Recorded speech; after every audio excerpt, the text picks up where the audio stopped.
ఏదైతే యువకులు వచ్చి రిక్వెస్ట్ చేసుకుంటే ప్రజా దర్బార్ వచ్చి రిక్వెస్ట్ చేసుకుంటే కూడా మా సంబంధించిన చిన్నారెడ్డి గారు మా వారు కనీసము కనికరించలేదని చెప్పి మాట్లాడుతున్నారు.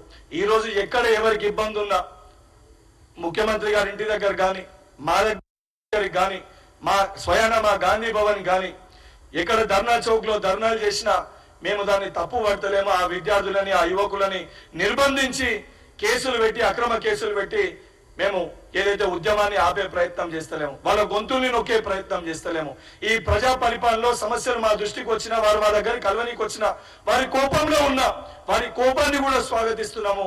ఆ సమస్యని తీసుకుంటున్నాము, ఆ సమస్యని పరిష్కరిస్తామని చెప్పని వాళ్ళతోటి బాధ్యతగా వ్యవహరిస్తూ బాధ్యతగా వాళ్ళకి సమాధానం చెప్తూ బాధ్యతతోటి సమస్యల్ని పరిష్కరిస్తున్న ప్రభుత్వం, బాధ్యత గల ప్రభుత్వం ఈ ప్రజా ప్రభుత్వం. రేవంత్ రెడ్డి గారి సారథ్యంలో, రేవంత్ రెడ్డి గారి నేతృత్వంలో, మా ముఖ్యమంత్రి గారి నేతృత్వంలో ఈ ప్రతి సమస్యని మేము ఇచ్చిన ప్రతి హామీని అమలు చేయడానికి మేము సిద్ధంగా ఉన్నాము. మేము చెప్పిన ప్రతి మాటకి మేము కట్టుబడి ఉన్నాము. జాబ్ క్యాలెండర్ కూడా ఏదైతే జాబ్ క్యాలెండర్ ప్రకటించలేదు అని అంటున్నారు. జాబ్ క్యాలెండర్ యూపీఎస్సీ ప్రకటించినాక 100% 9 రిక్రూట్మెంట్ బోర్డ్ కి సంబంధించి కాంగ్రెస్ పార్టీ ఏదైతే కాంగ్రెస్ పార్టీ తరఫున అదేవిధంగా మా ఎన్ఎస్ఓ తరఫున కూడా దీని గురించి ఏ రకంగా ఏం చేయాలో మాకున్న ఒపీనియన్స్ కూడా ఇవ్వడం జరిగింది. ఎవరైతే మేధావులు ఎవరైతే ఉన్నారో హరగోపాల్, కోదండరామ్స్ వంటి వ్యక్తుల్ని గతంలో మీరు వాళ్ళ గొంతుల్ని నొక్కేసి వాళ్ళని కనీసం బయటికి వచ్చి వారి యొక్క పరిస్థితులు తెలంగాణ సమాజం బాగు కోసం వాళ్ళని రిప్రజెంటేషన్ చేసే ప్రయత్నం చేస్తే వాళ్ళని నిర్బంధించి వాళ్ళపైన కేసులు పెట్టారు మీరు. ఈ రోజు అటువంటి మేధావులని మేము స్వాగతిస్తూ ఏదైతే ఈ కమిటీలందరూ కూడా మేధావులని ముందు పెట్టి ప్రతి సమస్యని ఏ డిపార్ట్మెంట్ కి సంబంధించి అన్నిట్లో మాకే జ్ఞానం ఉందనే విధంగా కేసీఆర్ గారు లెక్క మా ముఖ్యమంత్రి గారు వివరిస్తలేరు. ఏ డిపార్ట్మెంట్ లో ఎవరికి జ్ఞానం ఉందో ఎవరికి అవగాహన ఉంటుందో ఆ వ్యక్తులనే ముందు పెట్టి వారి సారథ్యంలో విద్యార్థులకి యువకులకి తెలంగాణ సమాజ బాగు కోసము కృషి చేసి ప్రతి సమస్య పరిష్కారానికై 24 గంటల్లో 16 నుంచి 18 గంటలు ముఖ్యమంత్రి గారు ప్రజలకి అందుబాటులో ఉంటూ మంత్రులు కూడా ఎప్పటికప్పుడు సెక్రటేరియట్ లో అందుబాటులో ఉంటూ శాసనసభ్యులు శాసన మండలి సభ్యులు సంబంధించిన వాళ్ళ శాసనసభల్లో సంబంధించి బయట కూడా అందుబాటులో ఉంటూ ప్రతి సమస్యని పరిష్కరిస్తామని మేము సిద్ధంగా ఉన్నాము.